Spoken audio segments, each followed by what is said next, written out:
ये ड्यूटी है। हिंदुस्तान से जो दवाएं अमेरिका खरीदता है उस पर उसने 50% टैरिफ लगा दिया। तो किस पर लगा? उस देश के नागरिक जो दवा खरीदेंगे वो उन पर भार बढ़ा है।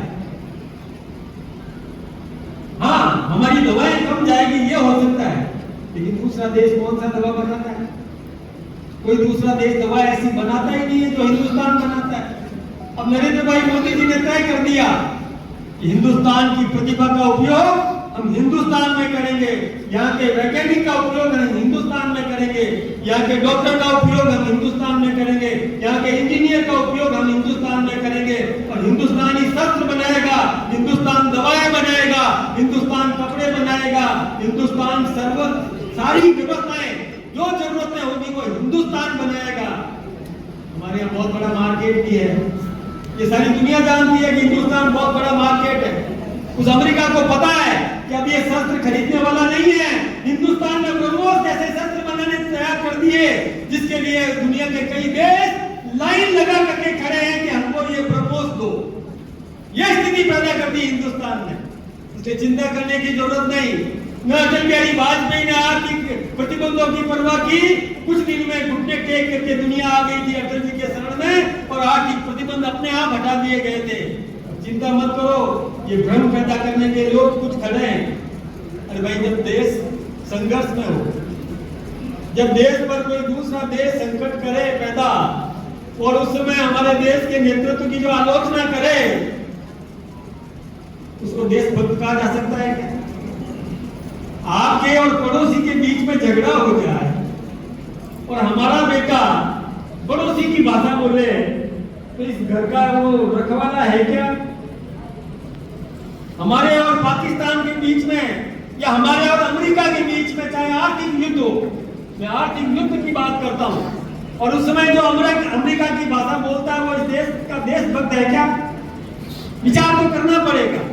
इसलिए सीमांत क्षेत्रों से हमको शिक्षा मिलती है। मैंने प्रारंभ में कहा कि मैं आपसे सीखने के लिए आया हूं। सारे संघर्षों को झेलने का प्रथम मौका यह आपको मिलता है। आपके भरोसे ये देश सुरक्षित है। इसलिए आप सबका मैं आह्वान करना चाहता हूं कि ताकत भी दो, उसको ताकत दो जो आपके साथ कंधे से कंधा लगा करके इस देश की रक्षा के लिए खड़ा हो। उसको ताकत देने का काम करो, उसको ताकत मत दो, भ्रम में मत आओ। कई लोग व्यक्तिगत लाभ के लिए भ्रम में आते हैं, कई लोग व्यक्तिगत लाभ के लिए, महत्वाकांक्षाओं के लिए आप में भ्रम पैदा करने की कोशिश करते हैं। इस भ्रम में मत आइए। हमको एक रहना है, इस देश को एक रखना है। सर्वशक्तिमान हमारा हिंदुस्तान बना रहे, इसमें हमारा भी योगदान होना चाहिए। इसलिए उस व्यक्ति की ताकत बनो जिसका लोहा दुनिया मान रही है। आपको पता होगा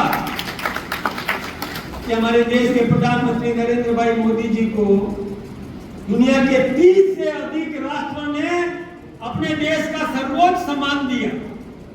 अपने देश का सर्वोच्च सम्मान हिंदुस्तान के प्रधानमंत्री नरेंद्र मोदी जी को दिया। दुनिया में भारत की प्रतिष्ठा बढ़ाई। दुनिया में किसी भी एक क्षेत्र में जावे, वहां की जनता ललायत रहती है, मोदी मोदी मोदी के नारे लगाती है। आपका मान सम्मान दुनिया में बढ़ाया। इस देश को सुरक्षा इतनी प्रदान करने का काम किसी ने किया है।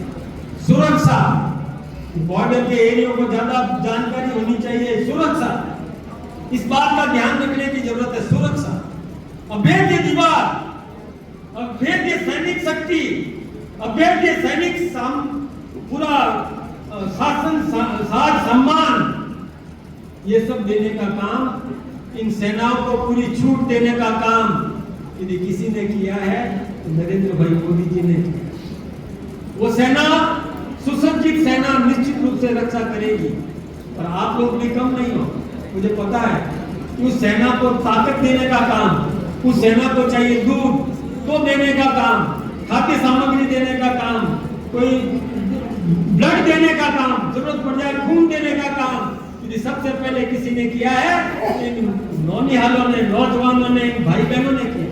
इसलिए मैं आपका अभिनंदन करने के लिए आया हूं। मैं आपसे ये सीख करके जा रहा हूं कि आपने जिस प्रकार एकता को और ताकत देने का काम जो किया है, देश की रक्षा के लिए अपना सर्वस्व समर्पण करने का जो काम किया है, ये आम नागरिक के मन में इस प्रकार का भाव पैदा हो, इसके लिए मैं आपका अभिनंदन करूं।